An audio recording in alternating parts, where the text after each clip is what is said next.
onde, pastor?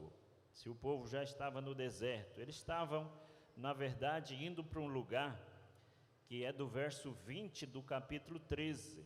E começaram sua jornada de Sucote e acamparam em Etã, na borda do deserto. Aí Deus manda Moisés que o povo volte e acampem.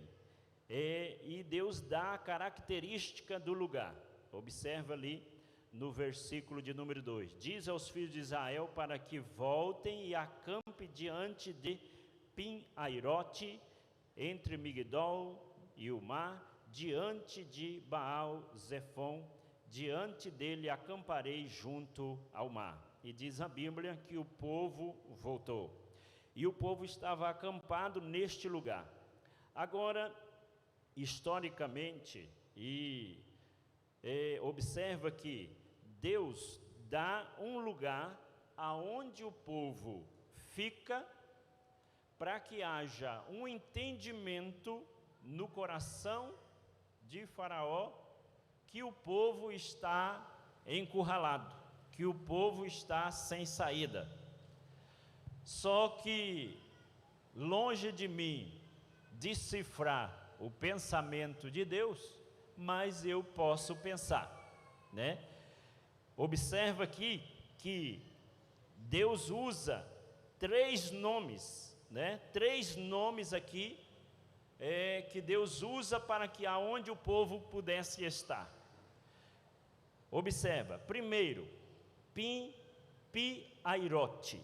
Pi-Hairote, segundo alguns estudiosos, tem várias vertentes, irmãos, várias vertentes. Uns dizem que é um lugar somente, outros dizem que é um lugar aonde um povo mais antigo adorava um Deus, e outros dizem que é um Deus, um Deus deles, né?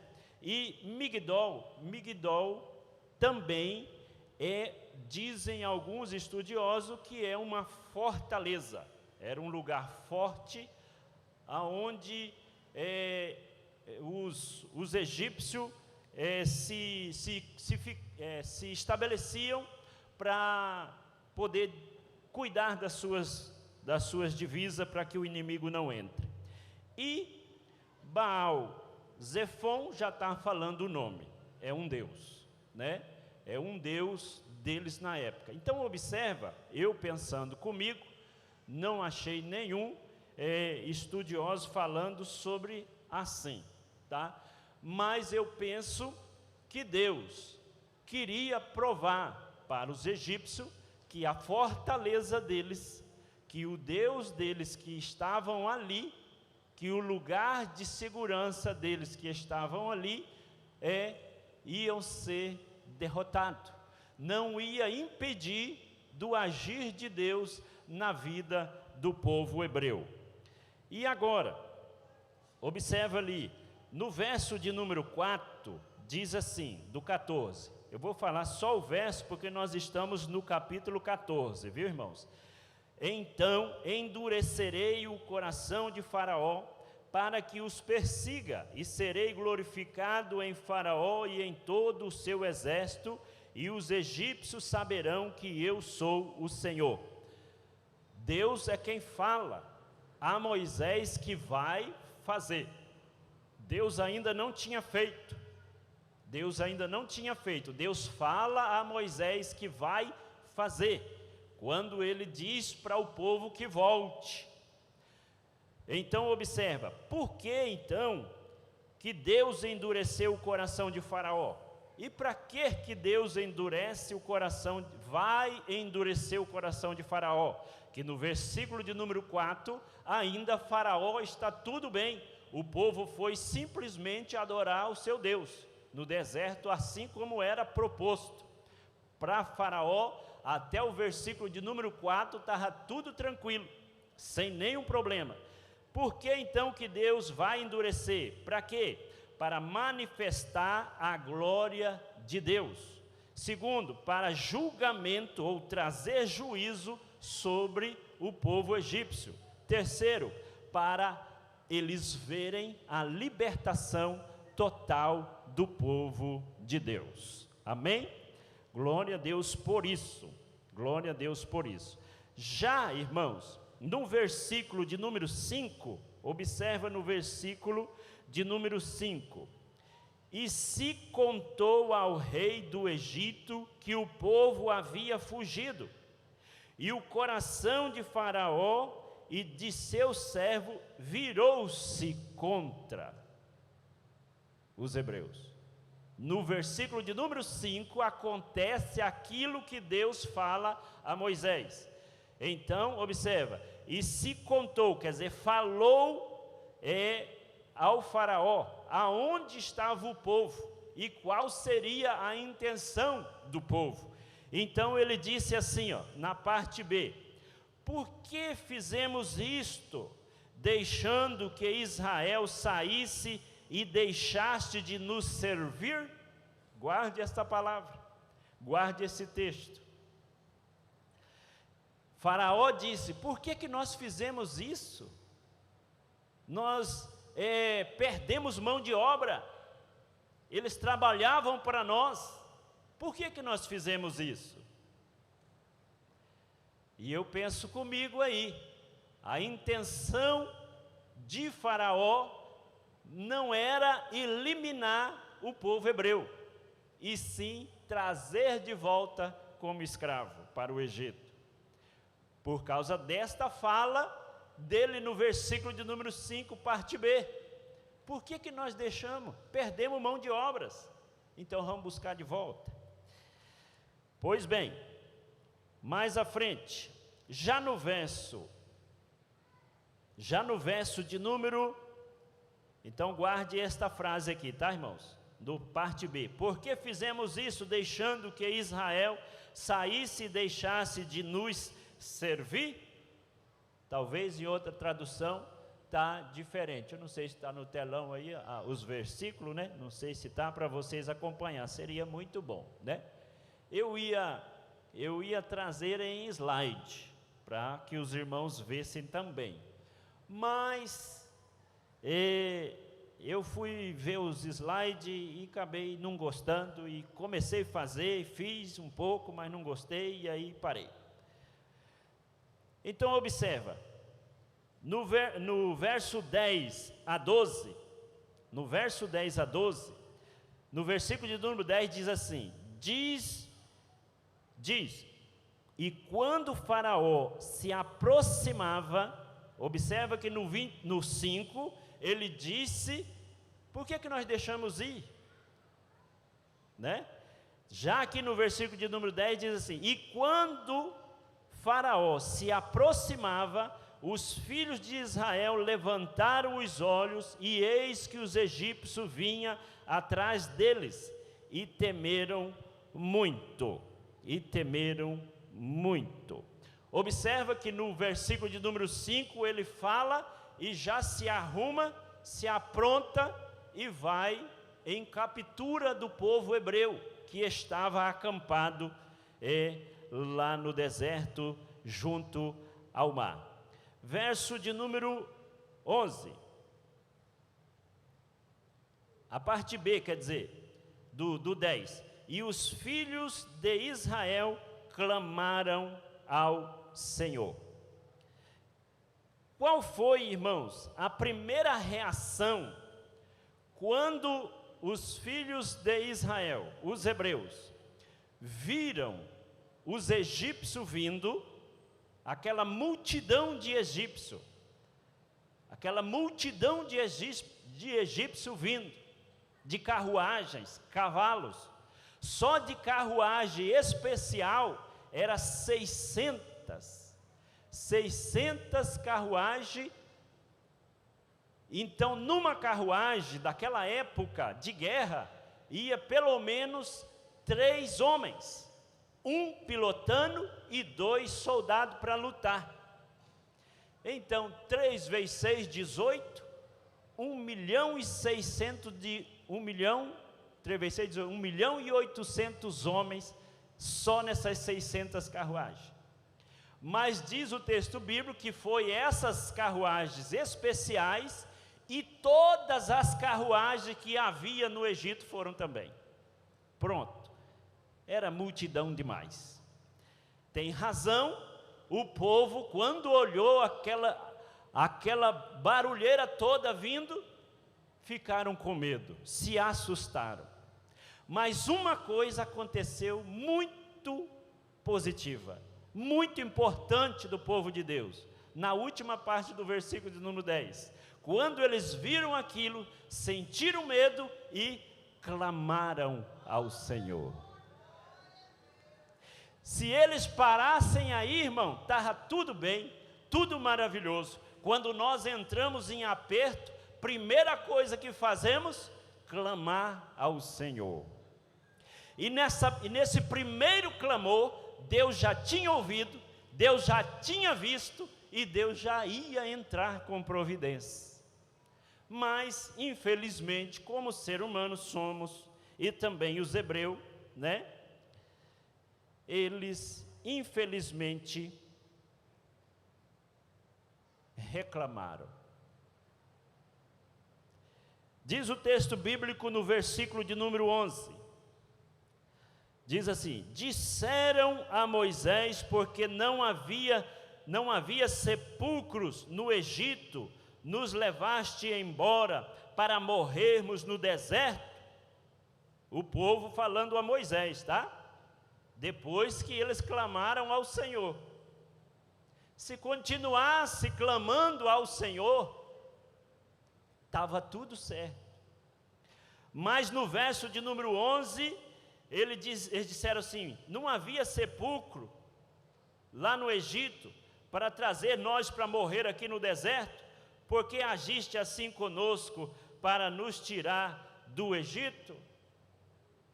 E ainda no verso 12 ele fala: nós não falamos para ti lá no deserto, nós não explicamos para vocês, deixa nós aqui, falando com Moisés. Observa, irmãos, que eu disse para vocês guardar o verso de número 5, a parte B. Pensamento de Faraó: deixamos ir a nossa mão de obra embora, vamos buscar de volta. Pensamento dos hebreus: estão vindo o exército de Faraó para nos eliminar e vão morrer no deserto. Eu costumo dizer lá em casa que eu não sofro antes de acontecer o problema, irmão. Tem gente que quando ele olha o problema a 1 quilômetro, ou sei lá mais quanto, ele já começa a sofrer. O problema vai acontecer o ano que vem, esse ano ele já está, meu Deus do céu, e tal, vai acontecer, e eu, não, espera acontecer, depois eu sofro. Os hebreus estavam deduzindo que os egípcios, pastor, mas eu aprendi que eles iam matar. Tudo bem, fica com o seu aprendizado, pega mais uma hoje. O versículo de número 5 está nos falando: porque nós deixamos ir as nossas mãos de obra?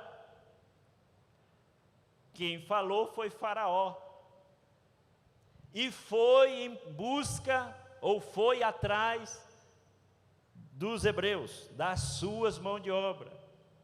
O que Faraó ia querer com gente morta? Pois bem, mas infelizmente os hebreus reclamou com Moisés. A tradução, irmão, de reclamar é murmurar. E murmurar é pecado. Então, reclamar é pecado. Amém, irmãos? Vai ponhando no arfoge aí, tá? Para depois nunca mais reclamar. Só dar glória para Jesus. Só glorificar a Deus, exaltar a Deus, agradecer a Deus. Senhor, está faltando isso, mas eu te agradeço porque até agora não faltou. Faltou foi agora, podia ter faltado no ano passado, né? Senhor, não consegui isso, mas glorifica a Deus, não reclama, exalta o Senhor Jesus, porque quando você louvar ao Senhor e exaltar Ele, o Senhor olha de lá para você e diz: eu vou abençoar. Amém? Então não reclama, meu irmão. Vamos adorar Jesus, né? Abrir a boquinha santa só para glorificar Jesus, né? Como, meus irmãos, podemos então evitar cair na reclamação e no desespero em momentos de dificuldade? Desespero, medo, angústia, né, apavoro é normal, todos nós sentimos, seja o irmãozinho, que como você quer dizer, ou seja o irmãozão, seja o rico ou o pobre, ele passa por aflição. Pastor, mas rico passa por aflição? Passa sim, senhor. É alguém chegar a querer tomar o dinheiro dele, pensa numa aflição medonha.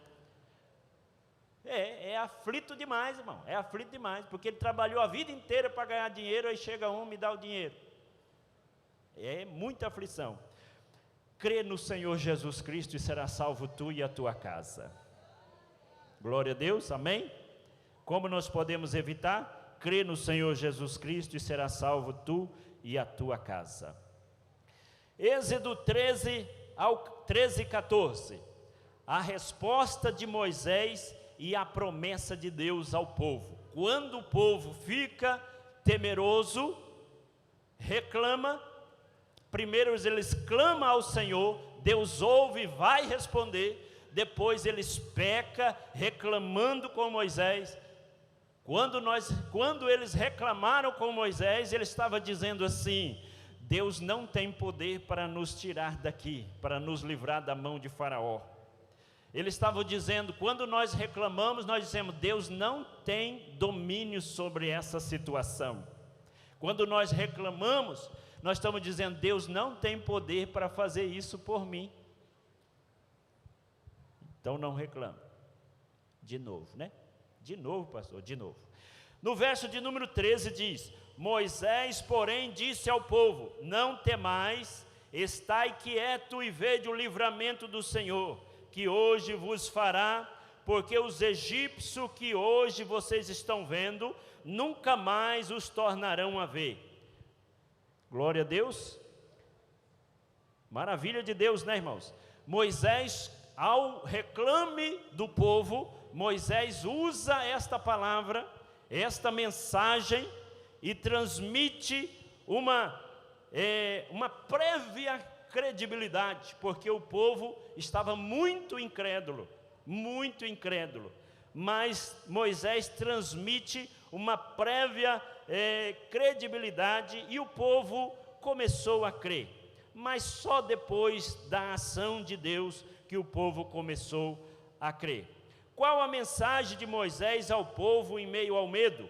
Êxodo 14:14 diz: o Senhor pelejará por vós e vocês ficarão quietos, ficarão calados, ficarão, outra tradução, em paz. Verso de número 14: o Senhor pelejará por vós e vós calarei.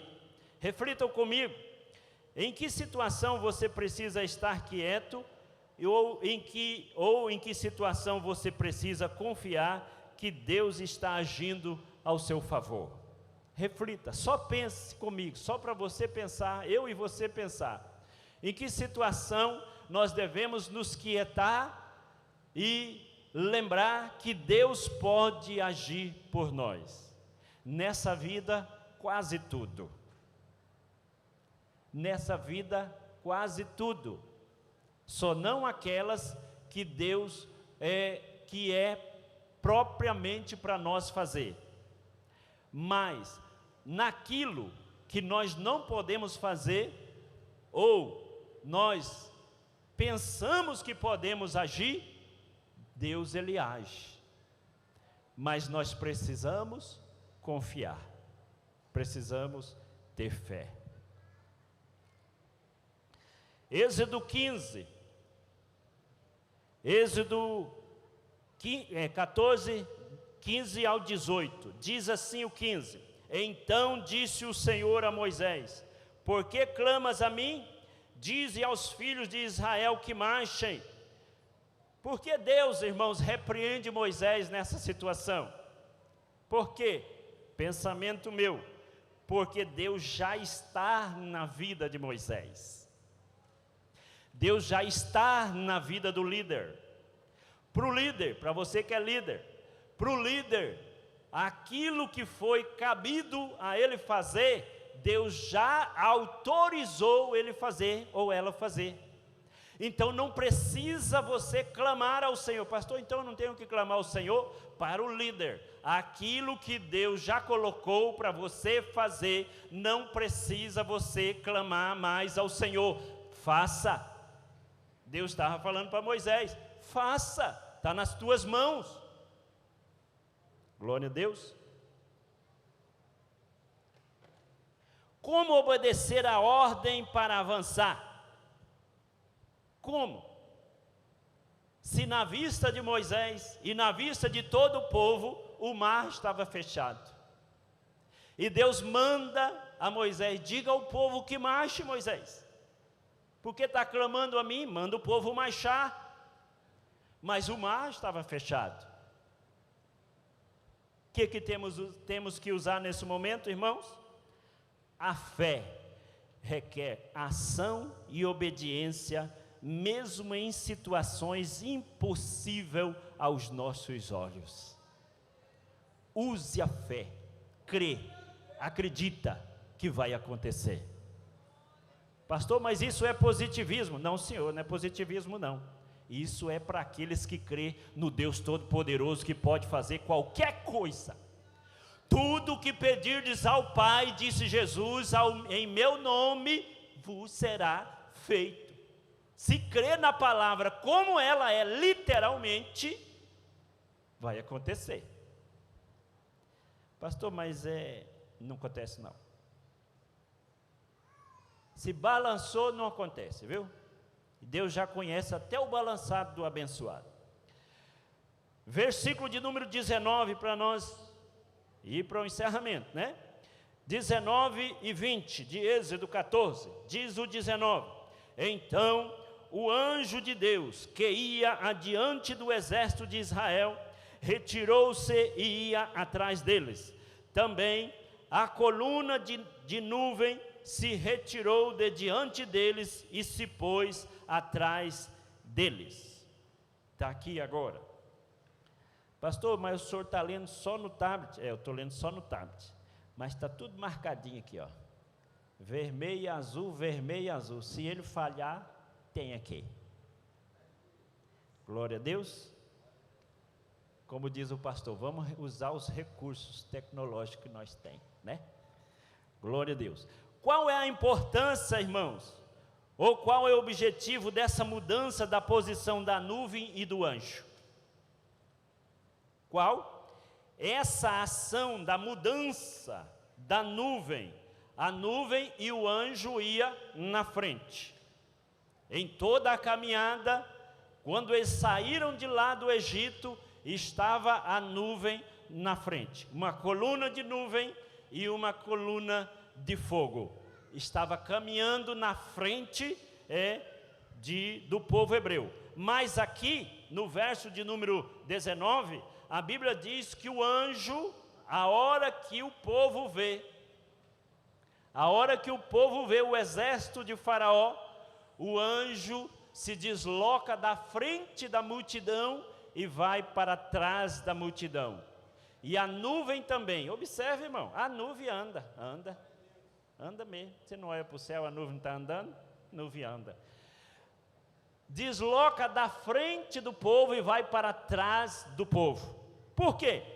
Essa ação foi uma manifestação da presença de Deus que protegeu o seu povo em um momento de grande medo e desespero, mostrando que ele estava no controle da peleja. Amém? Glória a Jesus. ora o anjo está na frente, na nossa frente, ora o anjo está atrás. Quando Deus precisa de te dar um livramento de um inimigo que vem atrás de você, você não está nem vendo, mas o anjo já foi para trás. O inimigo já está encurralado, o inimigo já está cego, o inimigo já não vê mais nada. Assim aconteceu com os egípcios. Quando os egípcios vêm, os egípcios vê o povo lá na frente, na beira do mar, a ponto de que Faraó diz: estão encurralados, não vão conseguir ir para lugar nenhum, vamos chegar, isso aí é mamão com açúcar, vamos levar todo mundo embora de novo para trabalhar para nós. Glória a Deus.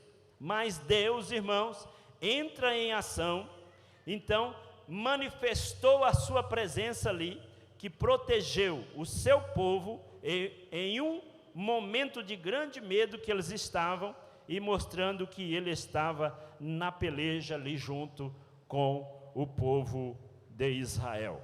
Glória a Deus por isso.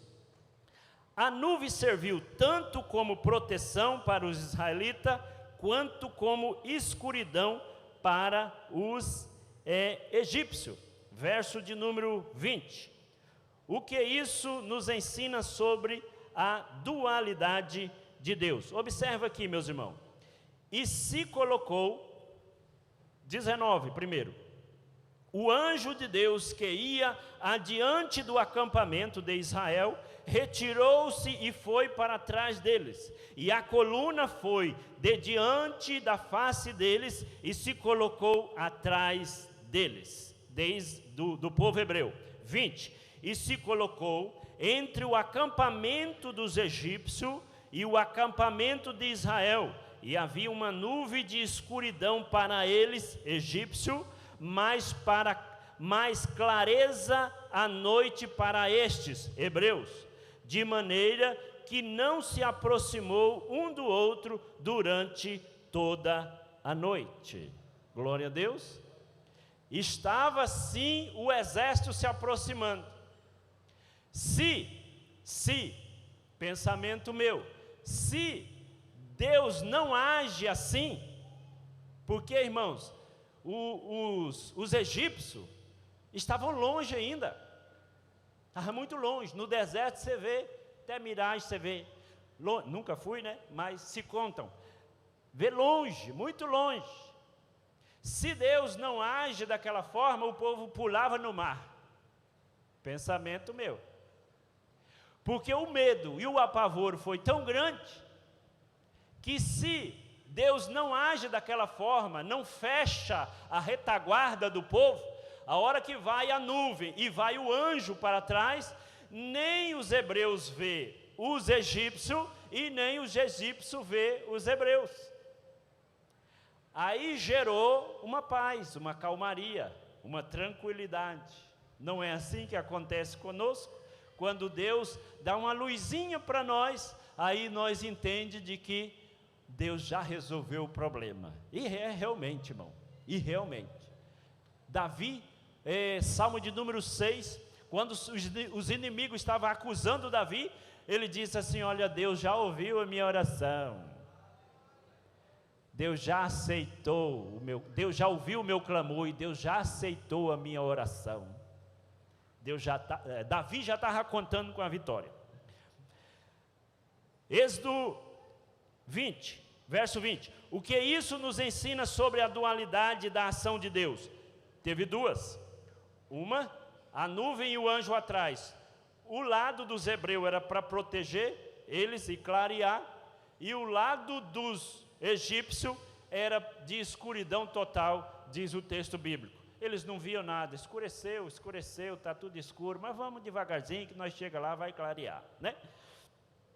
Essa dualidade de Deus demonstra a soberania de Deus, que controla a situação para cumprir os seus propósitos, mostrando a sua glória, tanto na salvação do seu povo, quanto na condenação ou juízo para os seus opositores.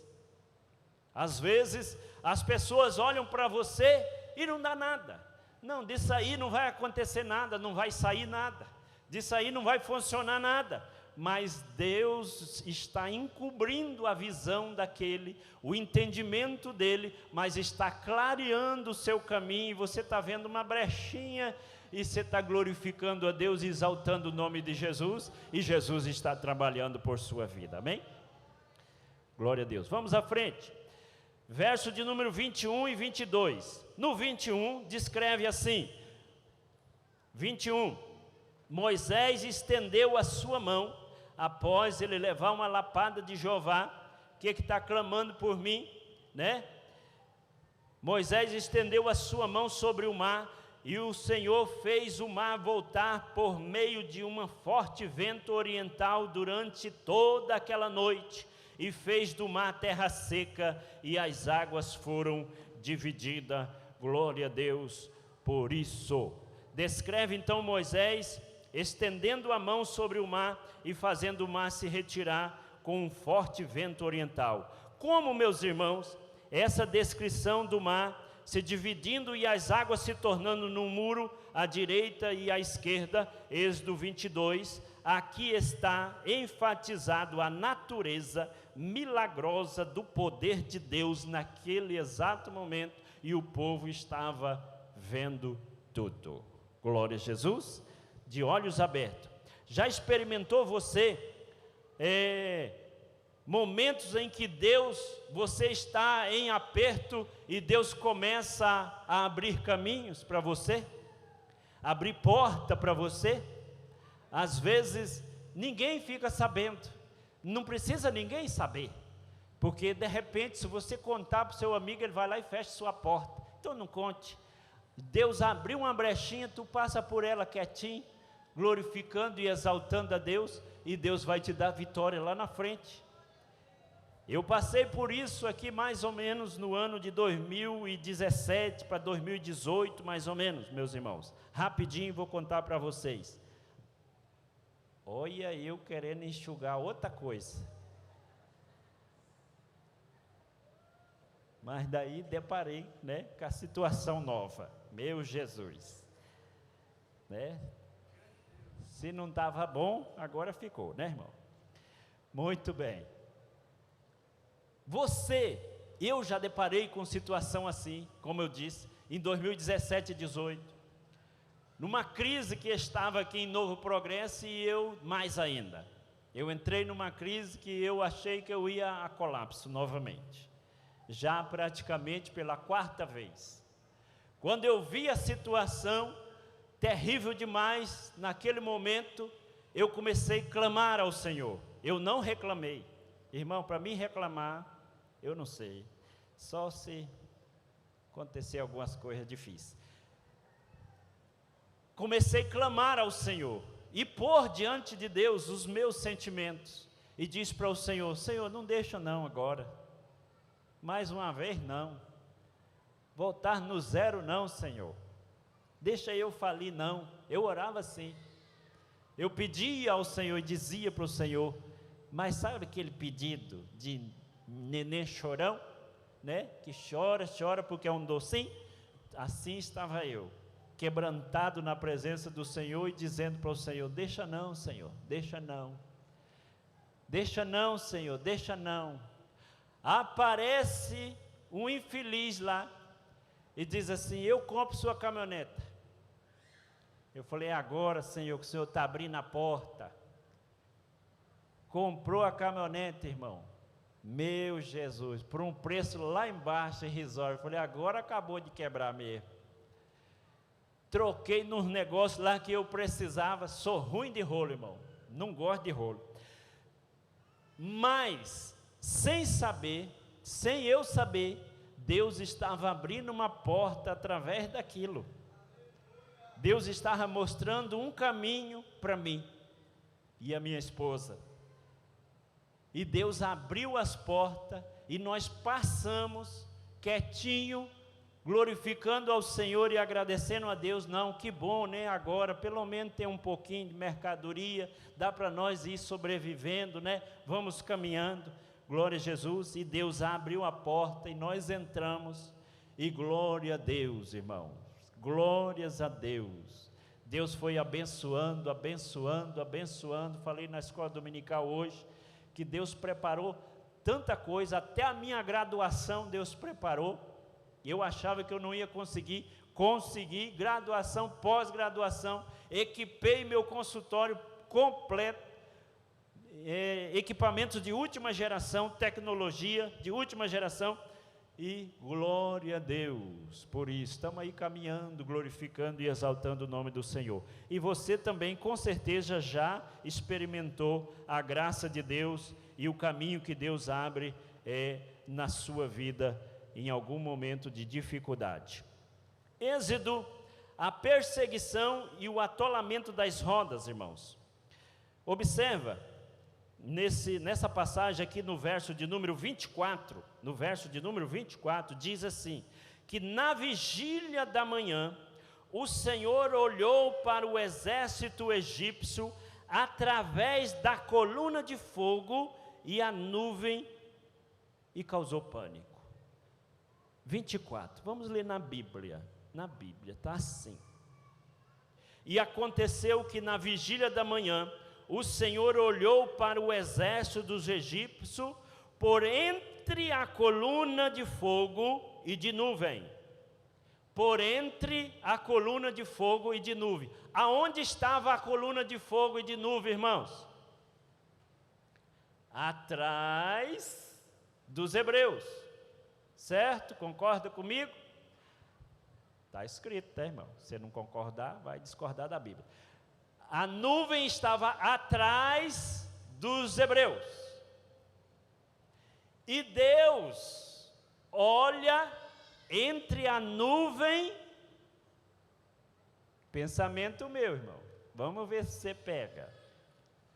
Deus olha entre a nuvem e a coluna de fogo. Aonde estava Deus, irmão? Dá para dar um glória? Aonde estava Deus, irmãos? A coluna estava atrás do povo hebreu. Atrás. E Deus olha pela coluna de fogo e de fumaça, a nuvem, e vê o exército do outro lado. Aonde estava Deus? Na frente, junto. Glória a Deus. Deus não estava longe, Deus não estava longe, Deus estava junto, Deus estava na frente, porque a coluna estava atrás.